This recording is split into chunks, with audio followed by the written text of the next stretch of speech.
Hi friends, thanks for stopping by. Today I'm going to be showing you how I organize my black milk collection, and I will also be sharing a free template for using as well. So to start off, I just have my main tab, which is my purchase history.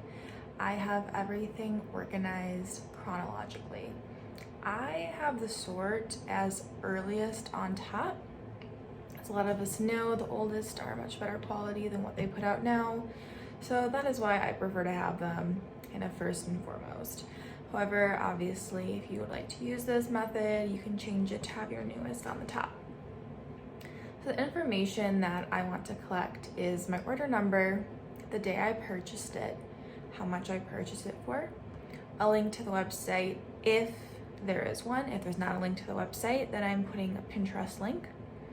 I'll also indicate if I have it, if I sold it, or if I have it listed for sale. I have the size, and I have the country where it was made. So scrolling down, you can see that I have quite a bit. And at the bottom, this is very helpful for just tracking how close you are to rewards. You can see I have 182 items, and this is how much I've spent at the bottom. So I have that set up there. So it's pretty straightforward, and I do want to also show you a couple of the other views that I set up. I have a tab that is for the items that I sold. So I am not keeping a record of how much they were sold for because personally, that doesn't really matter to me. I just have the basic information that they were sold. That way I know that they're no longer in my collection. The second tab I have is the items that were made in Australia. I have this sorted the same way with the oldest on top, and this way I can see all of the same. I also have a tab for made in China. So I have 38 items, which is pretty low compared to how many items I've purchased. You can also set up things like this where you can do a sum of how much money you have spent, which, never really that fun to look at. And then the final page I have, which is my personal favorite, is the gallery.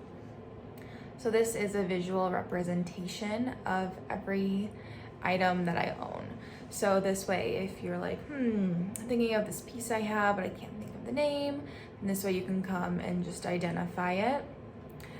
One thing that's nice about this is that you can reposition items. So for example, this one in the corner, the Dragon King, you wouldn't want to see this, right? Like this black top. No, you want to see the shorts. This obviously is a lot of work to set up, especially if you do have a very long purchase history, which I definitely do. However, once you have this set up, it makes it really easy to just go through and add your items. This way you can think, oh, what should I wear today? You can just pick an item out of here. So I hope this is helpful. Kept it short and sweet. If you do have any questions, feel free to let me know.